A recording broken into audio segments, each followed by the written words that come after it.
নমস্কার বন্ধুরা, শম্পার পাঁচফোড়নের গল্প রান্নাঘরে আপনাদের স্বাগত জানাই। আশা করি সবাই ভালো আছেন ও সুস্থ আছেন। আজ আমি আপনাদের সাথে চাল কুমড়োর একটি নিরামিষ রেসিপি শেয়ার করব। আমি এখানে একটা ছোট চাল কুমড়ো নিয়েছি, যদিও এটা পুরোটা ব্যবহার করব না, অর্ধেকটাই ব্যবহার করব। নিয়েছি হাফ কাপ মতন ছোলার ডাল আর মটরের ডাল, প্রায় 4 থেকে 5 ঘন্টা ভিজিয়ে রেখেছি। নিয়েছি 2 চামচ সাদা কালো সর্ষে, আর দেব এখানে 1 চামচ পোস্ত আর কয়েকটা কাঁচা লঙ্কা। প্রথমে আমি এই ছোলার ডাল আর মটরের ডালটাকে আমি ভালো করে মিক্সিতে বেটে নেব। চাল কুমড়োটাও কেটে নিয়েছি আর ডালটাও আমি বেটে নিয়েছি। চাল কুমড়োটা কিন্তু ঠিক এই রকমভাবে পাতলা পাতলা করে কাটতে হবে, কিন্তু খুব একটা বেশি কুচি করিনি বা কুচি করার দরকার হয় না এই রেসিপিটাতে। ঠিক এইভাবে কেটে নিয়েছি। এখন আমি যে ডাল বেটে রেখেছি সেই বাটা ডালের মধ্যে দিয়ে দিচ্ছি পরিমাণ মতন লবণ, দেব হাফ চামচ মতন চিনি, আর দেব কালো জিরে।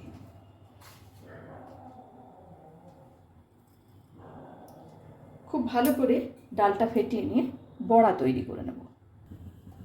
কড়াইয়ের মধ্যে দিয়ে দিচ্ছি সর্ষের তেল। খুব ভালো করে তেলটা গরম করে নিয়েছি।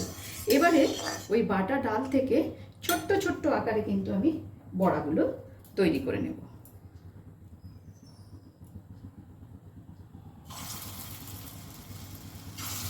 আমার রান্না যদি আপনাদের ভালো লেগে থাকে অবশ্যই ফলো, লাইক ও শেয়ার করে আমার পাশে থাকবেন।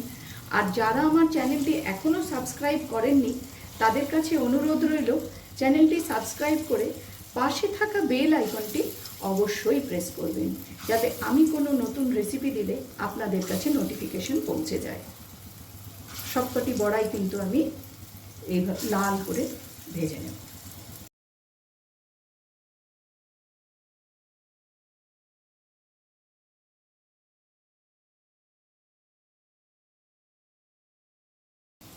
বড়াগুলো ভাজা হয়ে গেছে, এবারে আমি বড়াগুলোকে নামিয়ে নেব।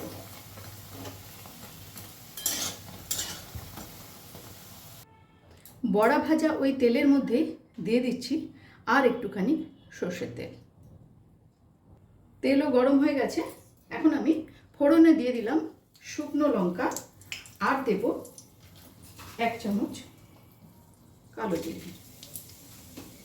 গ্যাসের ফ্লেমটাকে মিডিয়ামে রেখে ফোড়নটা একটুখানি নেড়ে নেব কয়েক সেকেন্ড।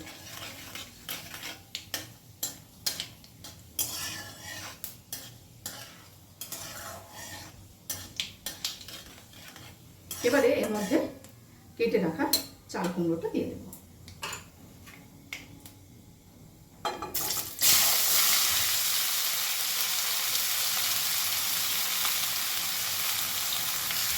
ভালো করে একটু নাড়াচাড়া করে নেব।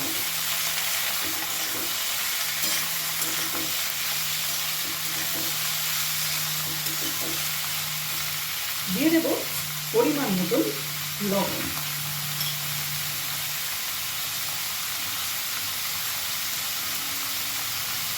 লবণটা দিয়েও কিন্তু ভালো করে নাড়াচাড়া করে নেব। চাল কুমড়োর এই নিরামিষ রেসিপি একদিন বাড়িতে বানিয়ে দেখতে পারেন, দুর্দান্ত হয় খেতে। না চিংড়ি মাছ দরকার, না নারকেল করা দরকার, কিচ্ছু লাগবে না। খুব সাদামাটাভাবেই কিন্তু এই চাল কুমড়োর রেসিপি তৈরি হয়ে যায় এবং খেতেও দারুণ লাগে। এবারে প্রায় 7 থেকে 8 মিনিটের জন্য আমি ঢেকে দেব। গ্যাসের ফ্লেমটাকে একদম লোতে রেখে ঢেকে দিলাম। ফিরে এলাম 8 মিনিট পর। চাল কুমড়োটা কিন্তু অনেকটাই নরম হয়ে গেছে এবং চাল কুমড়ো থেকে বেশ কিছুটা জলও বেরিয়েছে। এখন আমি এর মধ্যে দিয়ে দেব চিনি। চাল কুমড়ো কিন্তু সামান্য একটু টক টক হয়, তাই চিনির পরিমাণটা সামান্য একটুখানি কিন্তু বেশি দিতে হবে। দিয়ে দিচ্ছি হলুদ গুঁড়ো, হাফ চামচ মতন হলুদ গুঁড়ো দিয়ে দিলাম। 4টে চেরা কাঁচা পাকা লঙ্কা। ভালো করে একটু মিশিয়ে নেব।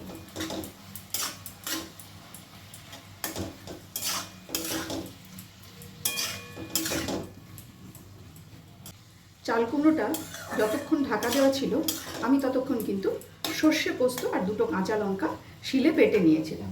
এখন সেই সর্ষে পোস্তর পেস্টটা দিয়ে দিচ্ছি। বাটি ধোয়া সামান্য একটু জলও দিয়ে দেব।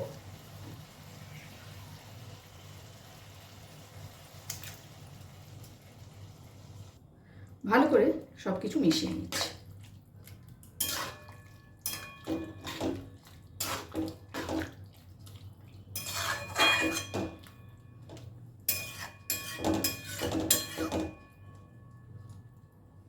যেহেতু চাল কুমড়োটা প্রায় সেদ্ধ হয়ে এসেছে, এখন আমি এর মধ্যে বড়াগুলো দিয়ে দেব। দিয়ে দিচ্ছি ভেজে রাখা বড়া।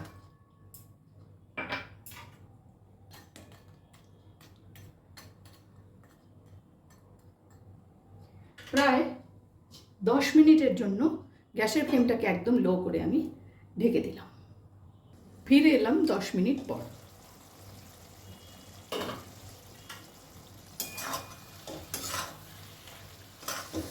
চাল কুমড়োর রেসিপি আমার একদমই তৈরি। ওপর থেকে দিয়ে দেব সামান্য একটু সর্ষের তেল।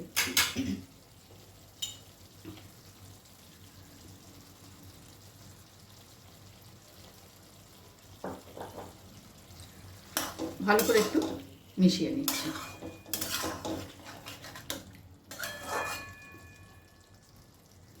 এবারে 5 থেকে 7 মিনিট স্ট্যান্ডিং টাইমে রেখে আমি নামিয়ে নেব।